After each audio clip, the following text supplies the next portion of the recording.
YouTube? Welcome back to my channel. This is Canadian Retro. I've got another pickups video for you here. Some pretty wicked stuff I found recently. Very happy with the finds. It hasn't been as challenging, I think, as it has been lately, so things have started to pick up a little bit here, and I'm hoping the trend continues. That's for sure, because I've had some pretty amazing things that I've found here recently. So I'll get started. The first title I wanted to show you here is Super Street Fighter 4 for the PS3. Not an overly valuable title, I would say. Pretty common, I guess. I don't know why that is exactly, but obviously like a very popular franchise.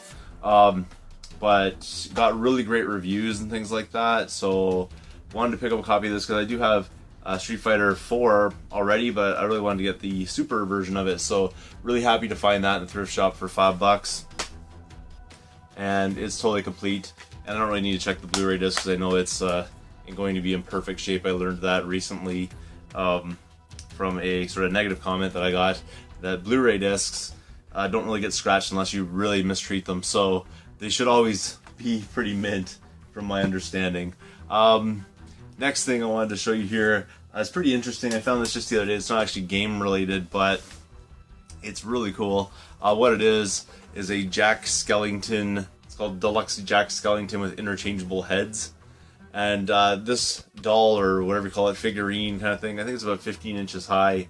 I've seen these go on eBay for around $50, so I thought this was a pretty cool find. I paid $6.06 for it, so pretty cool. And basically what you can do is you can take the head off of them and put the different expressions on them and things like that. Now, I don't think this is sealed because someone has actually broken the plastic, or there's like tape right here and someone has broken that, so I'm pretty sure that this is not sealed. It is complete and everything like that, and someone has put it ever so gently back into, you know, its container and whatnot. So still open copies of this have gone for like 30 to 45 bucks, so I thought that was pretty cool. I don't know if I'm gonna hold on to it. I do really like the character. I do love the movie.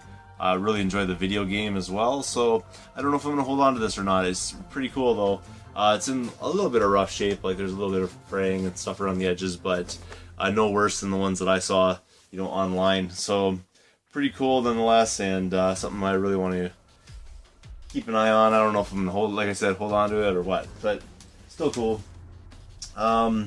Moving on from there, I found another box, and that is Pokemon Stadium. This is, you know, the one with the what is it called, the transfer pack in it and all that kind of stuff. So really cool. I found this in the game section actually at the Value Village, and all they wanted was $3 for it, which is kind of surprising, but this part will surprise you even more. Unfortunately, when I opened this up, all that came out of it were a bunch of dominoes. So I ended up buying the box for $3. I still thought that was a pretty good deal. I mean, it probably fetches about 20, and you know, it has the divider and everything still inside and everything like that, so I'm sure I could piece this together. This is probably one of the harder parts, including the manual that would go with it, to find, so that's pretty cool right there. I'll put it back together later properly, but there you go right there. So $3, I don't know if $3 for a box, you'd let me know if you would have picked this up, but I thought it was kind of cool. It was just sitting amongst all the board games and stuff like that, and I guess it just got overlooked by people. Moving on from there, this was a really interesting find actually.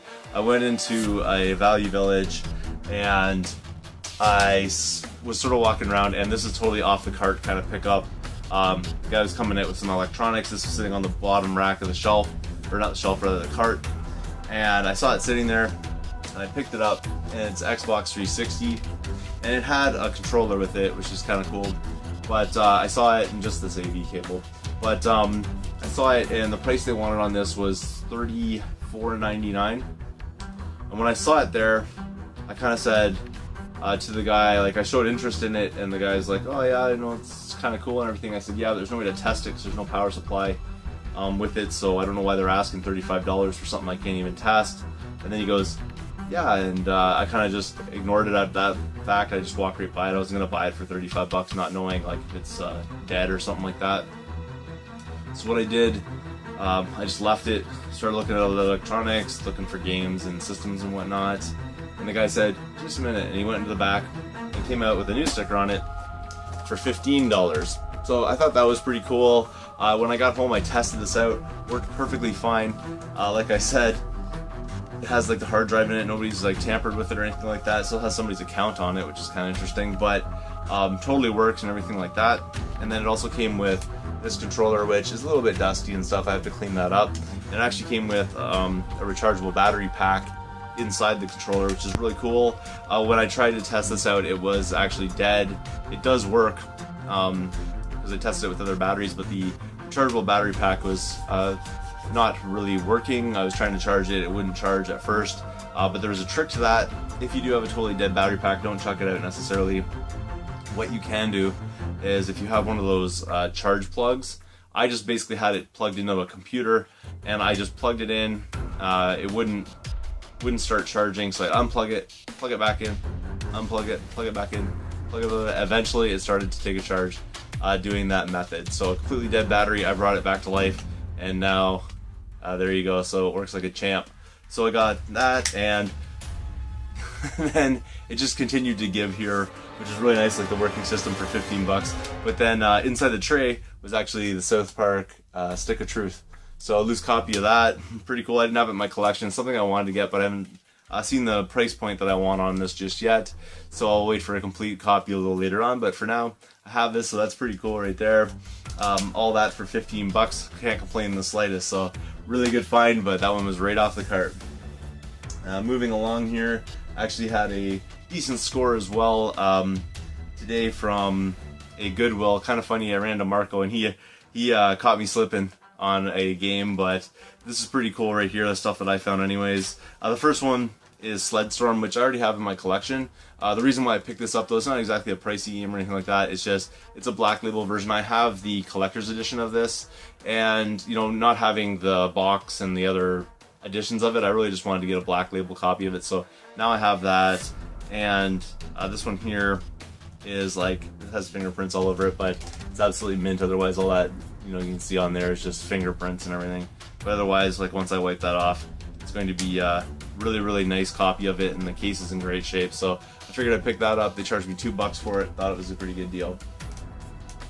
And then also at the same time, I picked up a copy of Billy Hatcher and the Giant Egg, which is really funny because this is one of the games that I traded in one of my recent videos. I got from Marco. That copy that he gave me has a few scratches on the disc that are really deep. They almost look like cracks at some point. So I was really happy to find this in the store today for $5.05. And this one here is totally complete, which is pretty nice. I think his manual was in better shape, so I'm gonna do like a mix and match kind of thing and get the best possible quality. But the disc on this one, other than the fact that it needs to be clean, and it's hard to see, I know there's a lot of glare there, but pretty decent shape, that's for sure, and maybe a few minor marks, but nothing overly bad or anything like that. So now I have a very nice copy of this that I'll be able to, you know, mix and match and make the best copy from my collection, which really makes me happy to be able to upgrade the disc, that's for sure, from that.